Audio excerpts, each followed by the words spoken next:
Assalamualaikum warahmatullahi wabarakatuh.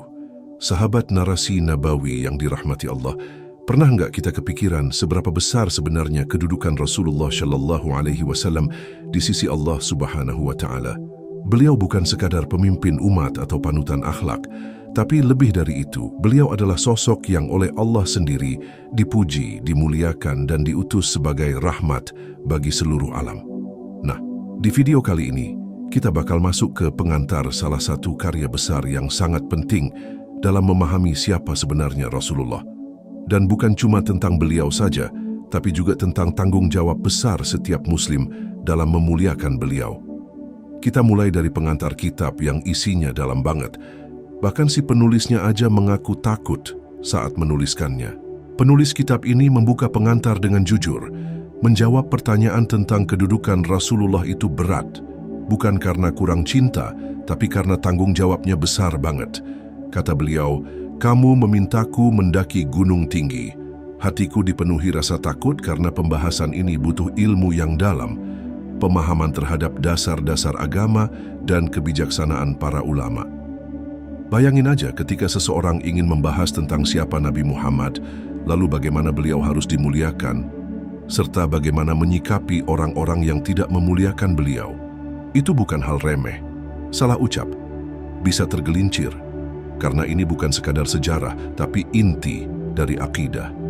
Makanya, penulis bilang, ini bukan sekadar menyampaikan kata-kata para ulama terdahulu, atau sekadar mengulang cerita tentang beliau. Tapi ini bicara soal mengenal hakikat kenabian, risalah yang dibawa, cinta dan kedekatan beliau dengan Allah, serta karakter agung yang enggak diberikan kepada manusia lain. Allah Subhanahu wa Ta'ala berfirman dalam surah Al-Muddatsir ayat 31, "Dan tidak mengetahui tentara Tuhanmu kecuali Dia sendiri." Ayat ini menunjukkan bahwa hanya Allah yang paling tahu kemuliaan para utusannya. Dan Rasulullah adalah makhluk pilihannya yang paling tinggi derajatnya. Dalam satu bagian penulis menyebut, kalau kita tidak dipandu oleh ilmu yang benar, kita bisa terjerumus dalam jurang kebodohan. Makanya, harus tajam pandangan, kuat iman, dan yakin pada pertolongan Allah. Beliau pun menutup bagian ini dengan doa agar Allah membalas orang-orang yang mencari ilmu tentang Rasulullah dan memberi ganjaran besar bagi siapa saja yang mengagungkan Nabi Muhammad Shallallahu Alaihi Wasallam. Penulis lalu menyampaikan sanad panjang yang berisi rantai para ulama yang menukil sabda Rasulullah tentang pentingnya menyampaikan ilmu. Dalam satu hadis yang diriwayatkan oleh Abu Hurairah radhiyallahu anhu, disebutkan bahwa Nabi Shallallahu Alaihi Wasallam bersabda, "Barang siapa ditanya tentang ilmu, lalu ia menyembunyikannya, maka pada hari kiamat nanti Allah akan mengikat mulutnya dengan tali dari api neraka." Hadis riwayat Abu Hurairah melalui jalur Atta dari Ali ibnu Al-Hakam, dari Musa ibnu Ismail hingga sampai ke Abu Al-Walid Hisham. Kuat banget ya pesannya. Ilmu itu amanah.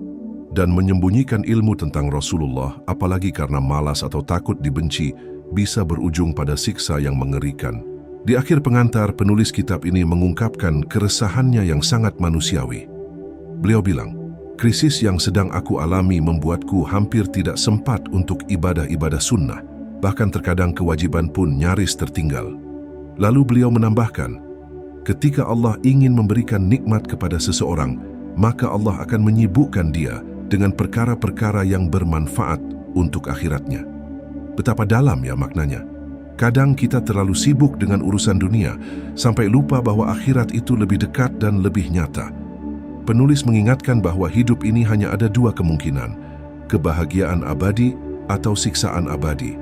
Maka satu-satunya jalan adalah bekerja keras untuk menyelamatkan diri sendiri. Imam Ibnu Qayyim Al-Jauziyah rahimahullah pernah berkata, derajat cinta seseorang kepada Rasulullah Shallallahu Alaihi Wasallam akan tampak dari seberapa besar ia mengikuti beliau, menjadikan beliau panutan, dan menempatkan sabda-sabdanya di atas segala ucapan makhluk lain. Imam Al-Ghazali rahimahullah juga mengingatkan, jika kamu ingin mengenal Allah, maka kenalilah utusannya, karena siapa yang tidak kenal Rasulullah, maka dia akan salah dalam mengenal Tuhannya. Imam Nawawi rahimahullah menulis dalam mukadimah kitabnya, tidak ada ibadah yang sempurna kecuali disertai dengan cinta kepada Rasulullah Shallallahu Alaihi Wasallam.